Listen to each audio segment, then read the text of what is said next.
পুজোতে ঠাকুরের ভোগে অথবা জন্মদিন বা মুখে ভাতে যে কোনো রকম শুভ অনুষ্ঠানেই এই পরমান্ন বা পায়েস রান্না হয়ে থাকে। আমাদের বাড়ির মা ঠাকুমারা সকলেই খুব ভালোভাবে এই রান্নাটি করেন। এটা কোনো নতুন রান্না নয়। আমি কিভাবে পায়েস রান্না করি সেটাই আপনাদের সঙ্গে আজকে শেয়ার করব। নমস্কার বন্ধুরা, রেসিপি কথা পরিবারে সকল বন্ধুকে জানাই সাদর আমন্ত্রণ। বন্ধুরা, আমার রেসিপিটি ভালো লাগলে অবশ্যই একটা লাইক করবেন, শেয়ার করবেন, আর আমার চ্যানেলটি যদি সাবস্ক্রাইব করা না থাকে একান্তই অনুরোধ রইল চ্যানেলটি সাবস্ক্রাইব করে নেওয়ার জন্য।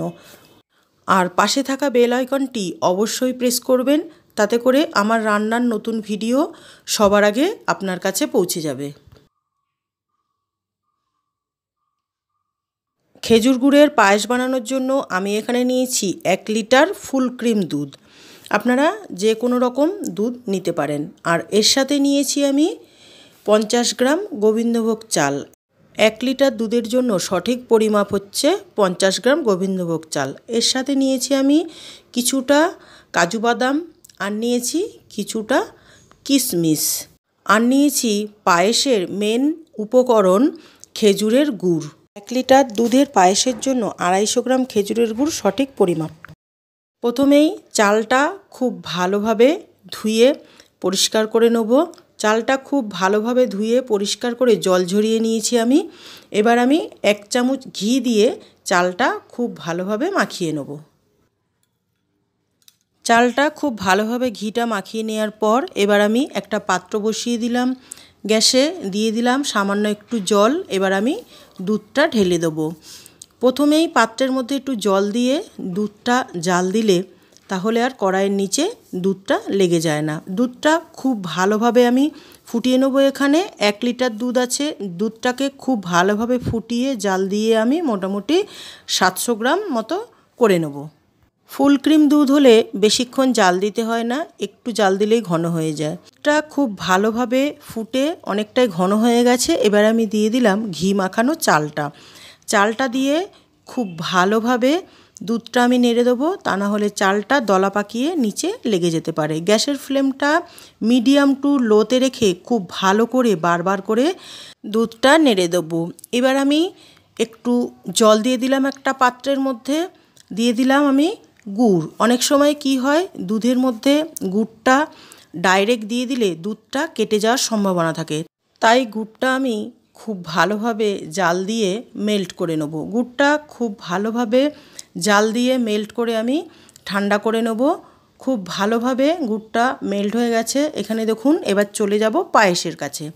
দুধের ঘনত্বটা অনেকটাই কমে গেছে আর ঘন হয়ে গেছে। এবার দেখে নেব চালটা সেদ্ধ হয়েছে কিনা। চালটা খুব ভালোভাবে সেদ্ধ হয়ে গেছে। এবার আমি মেল্ট করা খেজুরের গুড়টা দিয়ে দেবো। চালটা সেদ্ধ হওয়ার পরেই আমি মিষ্টিটা দিলাম। আগে থেকে মিষ্টি দিলে চালটা সেদ্ধ হতো না। এবার গুড়টা খুব ভালোভাবে দুধের সঙ্গে আমি মিশিয়ে নেব। দুধের সঙ্গে এইভাবে গুড়টা যদি আপনি দেন তাহলে কোনো সময় আর দুধ কেটে যাওয়ার কোনো সম্ভাবনা থাকে না। খুব ভালোভাবে গুড় আর দুধ আর চালটা জাল দিয়ে নিলাম। পায়েস আমার প্রায় শেষের পথে। দিয়ে দিলাম আমি 1 চামচ ঘি। এর মধ্যে দিয়ে দিলাম কিছুটা কিশমিশ, দেব কিছুটা কাজু বাদাম। কিশমিশ আর কাজুটা খুব ভালোভাবে ঘিয়ের মধ্যে আমি ভেজে তুলে নেব। এই স্টেজে আমি গ্যাসের ফ্লেমটা বন্ধ করে দেবো। পায়েস আমার প্রায় রেডি হয়ে গেছে। এবার ভেজে রাখা কাজু কিশমিশটা উপর থেকে ছড়িয়ে আবারও খুব ভালোভাবে আমি নেড়ে নামিয়ে নেব। আগে থেকে আমি কিশমিশটা আর কাজুটা দুধের সঙ্গে দিয়ে ফুটাইনি, কেননা অনেক সময় কিশমিশের মধ্যে একটা টক ভাব থাকে, তার জন্য দুধটা কেটে পায়েসটা নষ্ট হয়ে যেতে পারে। তাহলে বন্ধুরা দেখুন কত সহজেই আমার ঝটপট তৈরি হয়ে গেল খেজুরের গুড়ের পায়েস।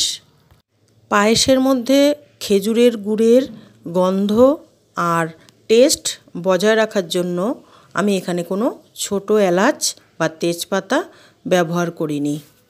বন্ধুরা, পায়েস তো আমরা সারা বছরই বানাতে পারি বা বানাই, তবে সেগুলো হয় মিষ্টি দিয়ে, নয় বাতাসা দিয়ে, নয় চিনি দিয়ে।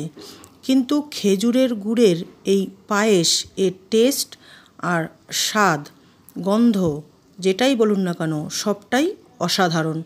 চিনির পায়েসের সঙ্গে বা মিশ্রির পায়েসের সঙ্গে এর কোনো তুলনাই হয় না। তাহলে ঝটপট বাড়িতে তৈরি করুন খেজুর গুড়ের পায়েস। ধন্যবাদ।